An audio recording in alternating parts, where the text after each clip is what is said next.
Hello students, आज हम लोग जो है एक्सरसाइज 11.1 के क्वेश्चन पूरे लगाएंगे 1 से 5 तक, और कुछ क्वेश्चन 11.2 के भी लगाएंगे। तो 11.1 का जो पहला क्वेश्चन है, इसने बोला है कि एक लाइन है जो कि 90 बना रही है, 135 बना रही है, 45 बना रही है, X axis, Y axis, Z axis से। तो पूछा है कि direction cosine of the line बताइए। तो हम जानते हैं कि डायरेक्शन कोसाइन जो होता है वो कास अल्फा, कास बीटा, कास गामा होता है, इसलिए direction cosine of the line हो जाएगा कास 90, कास 135, कास 45। यानी इनकी वैल्यूज जो होती हैं 0, 1/√2, 1/√2 हो जाएंगी। यही आपका आंसर हो जाएगा। अगला क्वेश्चन है कि कोई लाइन है वो जो कि कोऑर्डिनेट एक्सिस से सेम एंगल बना रही है, ये दिया हुआ है। तो हमने मान लिया कि माना कोई लाइन जो है कोऑर्डिनेट एक्सिस से अल्फा एंगल बनाती है, यानी एक्स एक्सिस से भी अल्फा, वाई से भी एक्स अल्फा और जेड से भी अल्फा। तो direction cosine of the line क्या हो जाएगा? Cos alpha, cos alpha, cos alpha हो जाएगा।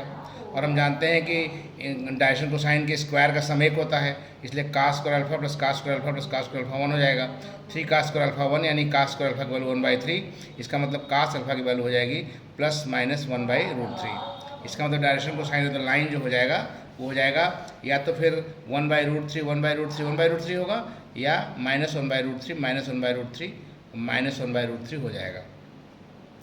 अगला क्वेश्चन है कि डायरेक्शन रेशियोज दिया हुआ है किसी लाइन का, जो कि आपका -18 है, 12 है, -4 है।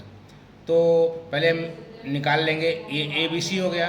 पहले हम √a² और b² निकालेंगे, तो ये आपका 484 होकर 22 हो जाएगा।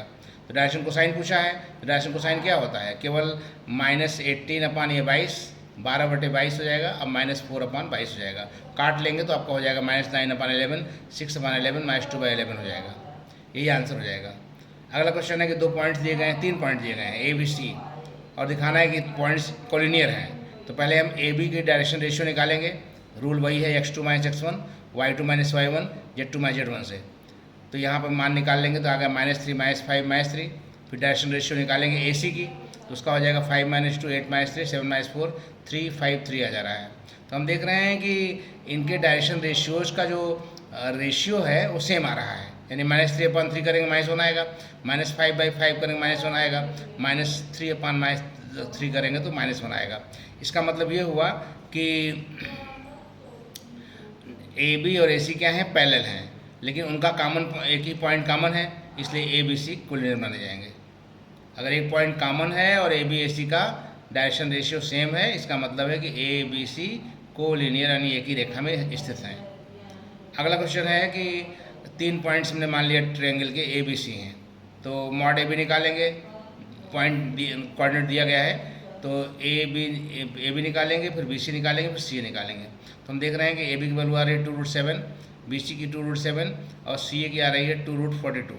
तो इसका मतलब वो डायरेक्शन रेशियो ऑफ AB अगर निकालेंगे तो आपको वही हो जाएगा x2 - x1 बटे मॉड AB, y2 - y1 बटे मॉड AB, z2 - z1 बटे मॉड AB, यानी -2/√17, -2/√17 और 3/√17 हो जाएगा। इस तरह से क्वेश्चन नंबर आपका ये भी मतलब कि एक पार्ट खत्म हो जाता है। फिर BC का निकालेंगे, तो फिर BC का निकालने की फिर वही तरीका है, x2 - x1, y2 - y1, z2 - z1, नीचे तो आपका mod BC, mod BC, mod BC रहेगा, इसका मान ये आ जाएगा। फिर CA का निकाल लेंगे, इसमें वही सूत्र लगाएंगे, लेकिन यहाँ नीचे mod CA, mod CA, mod CA हो जाएगा। तो आपका आ जाएगा -4/√42, 5/√42, अब -1/4√42 हो जाएगा। अगले एक्सरसाइज के 2 क्वेश्चन लगा दिए हैं कि कह रहे हैं कि 3 लाइन्स दी गई हैं। तो हमने मान लिया कि लाइन्स जो दी गई हैं उनके direction cosine L1, L2, L3 हैं, और मान लिया कि अल्फ़ा जो है angle between L1 and L2 है। तो कास अल्फ़ा का निकालेंगे तो हमारा L1 L2 plus M1 M2 plus N1 N2 से निकालेंगे तो 0 आ जाएगा। तो इसका मतलब है कास अल्फ़ा कास π/2 हो गया, तो अल्फ़ा का मान π/2 हो गया। इसका मतलब L1 परपेंडिकुलर है L2 पे। सिमिलरली हम दिखा सकते हैं कि L2 परपेंडिकुलर है L3 पे और L3 परपेंडिकुलर है L1 पे। इसका मतलब है तीनों लाइन जो है म्यूचुअली परपेंडिकुलर हो जाएंगी, अर्थात पहला दूसरे पे, दूसरा तीसरे पे और तीसरा पहले पे। फिर अगला क्वेश्चन है कि 2 पॉइंट्स दिए गए हैं, 3 पॉइंट दिए गए हैं ABC, कोऑर्डिनेट लिखे हुए हैं 1 - 1 2, 3 4 - 2, 0 3 2। 4 पॉइंट्स दिए गए हैं, बल्कि डी भी दिया हुआ है 3 5 6। तो डायरेक्शन रेशियो पहले AB का निकालेंगे, सूत्र लगाएंगे x2 - x1, y2 - y1, z2 - z1, हल करने पे 2 5 -4 आ जाएगा। डायरेक्शन रेशियो D निकालेंगे तो इसका आ जाएगा 3 2 4 आ जाएगा। तो हम पे पता है कि डायरेक्शन 2 लाइन्स अगर हैं उनके direction ratios A1 B1 C1 A2 B2 C2 हैं। तो परपेंडिकुलर की कंडीशन में A1 A2 plus B1 B2 plus C1 C2 zero होता है। तो हम यहाँ पर A1 A2 plus B1 B2 plus C1 C2 निकाल रहे हैं। तो 2 × 3 प्लस 5 × 2 प्लस -4 × 4 सॉल्व करने पे जीरो आ जाएगा। इसका मतलब है कि AB और CD क्या हैं, परपेंडिकुलर हैं। यही आपको दिखाना था। तो आज के लिए इतना ही रखते हैं, फिर नेक्स्ट वीडियो नेक्स्ट टर्म करेंगे। Thank you very much.